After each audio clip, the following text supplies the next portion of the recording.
안녕하세요. 반갑습니다. 자, 오늘은 주제 38 의열투쟁에 대해서 한번 알아볼게요. 자, 의열투쟁. 우리가 직전 시간에 20년대 해외에서 있었던 무장투쟁을 살펴봤었죠.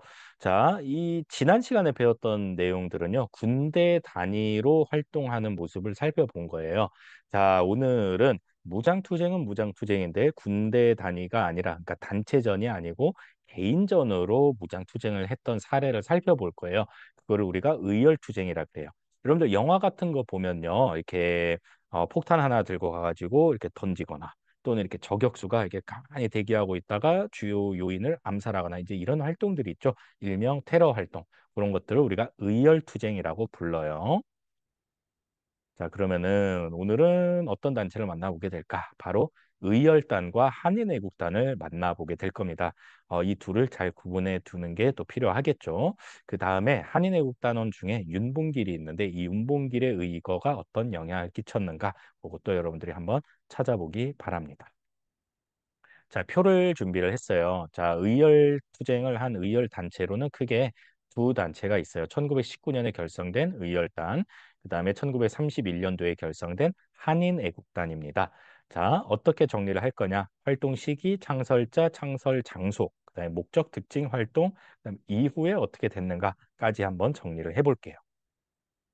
자, 먼저 의열단입니다. 의열단 같은 경우는요, 1919년도에 결성이 됐잖아요. 그러니까 당연히 1920년대에 주요 활동을 하게 되고요. 김원봉이 만주에서 만든 단체입니다. 일제 기관을 파괴하고 일제 고관, 높은 관리죠. 암살하고 또 친일파를 처단하려는 목적으로 결성이 됐었고요. 한인애국당 같은 경우는 31년도에 결성이 됐으니까 당연히 30년대에 큰 활동을 했었겠네요. 김구가 상하이에서 임시정부의 침체를 극복하려고 임시정부 아래 조직으로 결성했던 단체가 한인애국단입니다. 우리 예전에 임시정부를 공부를 할 때 국민대표회의가 결렬이 되고 다들 떠난 다음에 쓸쓸하게 팔이 날리는 임시정부 사무실을 지켰던 사람이 김구라고 했잖아요. 아, 이대로는 안 되겠다. 뭔가 좀 세상을 깜짝 놀라게 해줘야겠다라고 결심한 김구가 만든 단체가 한인애국단이다라는 것과 한인애국단은 김구가 만들었으니까 김구는 또 임시정부 소속이니까 한인애국단은 임시정부 소속이다. 요거까지 여러분들이 좀 연결시켜서 기억을 하면 좋을 것 같습니다. 다시 의열단으로 돌아갈게요.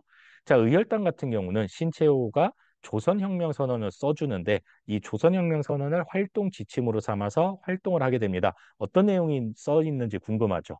교과서 188쪽 왼쪽 날개글에 잘 나와 있어요. 첫 줄만 읽어주자면 이래요. 폭력은 우리 혁명의 유일한 무기이다. 폭력을 찬양하고 있어요. 굉장히 과격하죠. 네, 그거를 한번 여러분도 자료를 살펴보면 좋을 것 같습니다. 또 무정부주의의 영향을 받기도 합니다. 약간 정부 형태의 조직에 굉장히 반감을 갖고 있는 사람들이었다. 이렇게 생각을 하면 되겠죠. 대표적인 인물들은 이렇습니다. 박재혁, 최수봉, 김익상, 김상옥, 김지섭, 나석주. 이 중에서 나석주 정도는 여러분들이 들어보지 않았을까 싶은데요. 자, 이 사람들이 어디에 가서 뭐 어디에다가 폭탄을 던졌고 누구를 암살하려고 했는가 이런 거 다 외워야 될까요? 그러지 마세요, 여러분들. 이분들은 목숨을 걸고 지금 이런 의거를 한 거예요. 그거를 한낱 우리 시험 잘 보기 위한 암기 대상으로 전락하는 거 선생님은 반대합니다. 따라서 시험 문제도 이들의 활동을 구분하는 문제는 절대 나올 리가 없습니다. 수능에도 마찬가지고요. 선생님도 내지 않겠습니다. 그러니까 여러분들 요 박재혁은 부산경찰서, 최수봉은 밀양경찰서 이런 식으로 짝짓기해서 외우려고 하지 않으셔도 됩니다. 그냥 한번 눈으로 보고 아 이런 사람들이 있었구나 감사합니다 하고 꾸벅 인사나 한번 나누고 다음으로 넘어가면 되겠습니다. 네, 의열단. 그 이후에 어떻게 되냐면요. 개별 투쟁의 한계를 느껴요. 한번 볼까요? 실제로 조선 총독을 한 번도 암살한 적은 없어요. 성공한 적은 없었어요. 시도만 많이 했지. 근데 총독을 암살한다고 해서 일본이 어이구 무서워하고 물러날까요? 그렇지 않겠죠. 새로운 총독이 임명이 될 겁니다. 경찰서 하나 폭발시켰다고 해서 일본이 어이구 무서워하고 도망갈까요? 아마 그렇지 않겠죠. 그냥 다시 지으면 되는 거예요. 그래서 의열단이 이제 투쟁을 하다 보니까 이 개별 투쟁은 좀 한계가 있구나라고 생각을 한 거예요. 자, 그래서 조직적 투쟁으로 노선을 바꾸게 됩니다. 그래서 황푸 군관학교에 입학을 해가지고 군사훈련을 받기도 하고요. 나중에 이들이 주축이 돼서 중국에서 1935년에 민족혁명당 결성하는 데도 큰 역할을 하게 됩니다. 당을 하나 만들었다니까요. 그러니까 개별 투쟁에서 이제는 조직 투쟁으로 노선을 바꿨다라는 얘기예요. 한인애국단 한번 보겠습니다.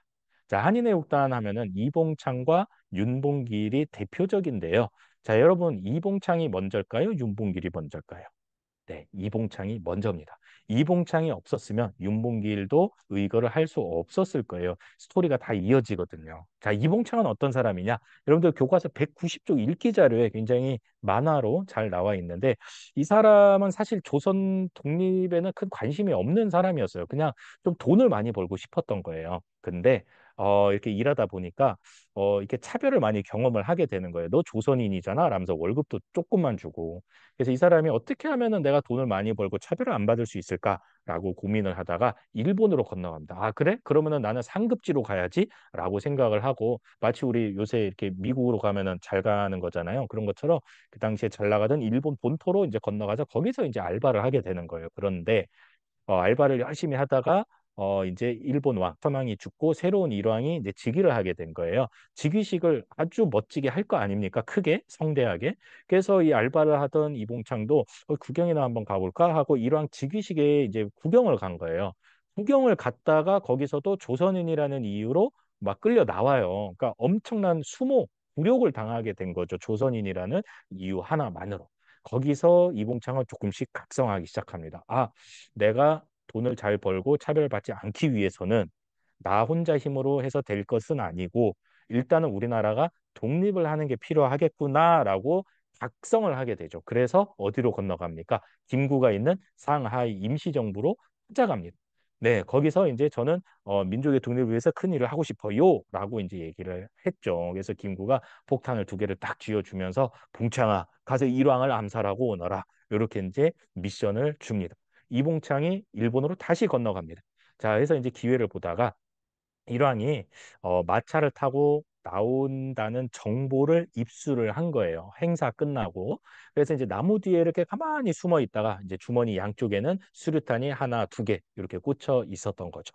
저쪽에서 보니까 일왕 마차가 나오는 거예요. 오, 됐어, 됐어. 조금만 기다리자. 나무 뒤에서 숨죽이고 있던 이봉창이 이제 마차를 곁는 줄로 보니까 마차가 세 대가 지나가는 거예요. 오, 어디에 일왕이 타 있을까? 너무 이제 고민이 됐었던 거죠. 네, 그래서 에라 모르겠다. 가운데 거에 있겠지. 라면서 이제 잽싸게 수류탄 하나를 꺼내가지고 가운데 마차에 명중을 시킵니다. 명중을 시켰으나 어떻게 됩니까? 터졌는데 일왕이 거기에 타고 있지 않았던 거예요. 일왕을 그 뒷마차에 타고 있었던 겁니다.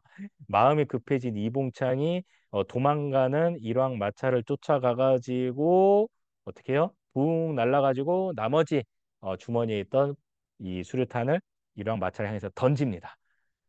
일왕 향해서 날아간 수류탄이 떼굴떼굴 굴러서 일왕 옆에 툭 떨어져요. 터지기만 하면 됩니다. 그런데 터지지 않았어요. 불량품이었던 거죠. 불발이 되고 맙니다. 여러분들 지금 이렇게 하셨죠? 맞아요.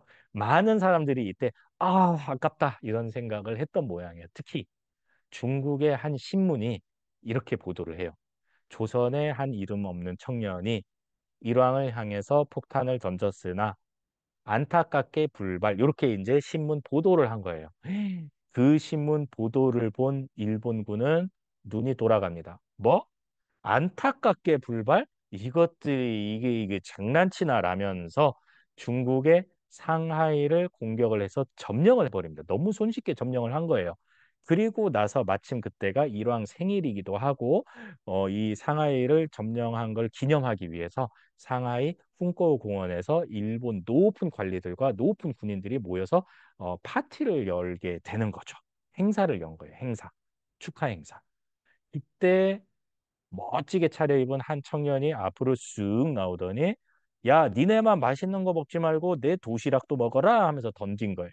그 도시락이 책상에 떨어지자마자 꽝꽝 터지면서 그 자리 행사장에 있던 일본의 높은 군인들, 높은 관리들이 엄청나게 많은 피해를 보게 됩니다. 죽기도 하고 다치기도 하고 불구가 되기도 했었죠. 그 사람이 누구냐? 바로 윤봉길입니다. 즉, 이봉창의 의거의 나비 효과로 이 윤봉길의 상하이 hun커공원 의거가 가능했다라는 얘기입니다. 이어져 있다라는 거 알겠죠? 자, 그래서 키워드로 보자면 이봉창은 일왕마차, 그다음에 윤봉길은 상하이 funk고공원에서 도시락 폭탄. 이렇게 뭐 도시락 폭탄, 뭐 이게 물통이라는 뭐 그런 썰도 있는데 그게 뭐가 중요하겠습니까? 그냥 폭탄이었다라는 게 중요하지 않을까요? 네, 그런 일이 벌어집니다. 윤봉길 의거 이후에 임시정부가 유명해지기 시작해요. 야, 그 윤봉길 누군데? 그 한인애국단 소속이래. 한인애국단 뭔데? 야, 그 임시정부 거래. 이렇게 하면서 임시정부 위상이 중국에서 높아지게 됩니다.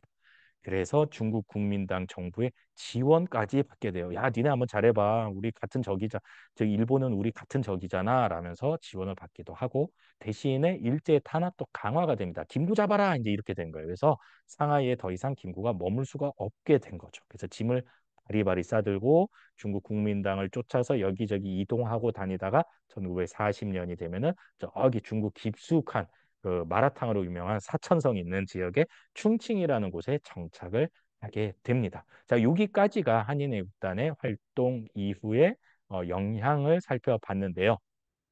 이런 거는 좀 필요해요. 의열단과 한인애국단의 특징을 좀 구분할 필요는 있고요. 특히 의열단이 수능에 나오게 되면은 조선혁명선언 요거 굉장히 자주 나왔었습니다. 같이 연결시켜 두고 조선혁명선을 가지고 신체호로 문제를 낼 수도 있겠죠. 자, 그다음에 한인애국단 하면은 이봉창, 윤봉길, 봉 이렇게 좀 같이 묶어서 기억을 해두세요. 이봉창, 윤봉길이 아닌 사람이 뭔가 폭탄을 던졌다 이러면은 90%의 확률로 의열단이다. 라고 여러분들이 또 구분을 할 수 있겠죠. 자, 오늘은 여기까지 정리를 마무리하도록 하겠습니다. 수고했습니다.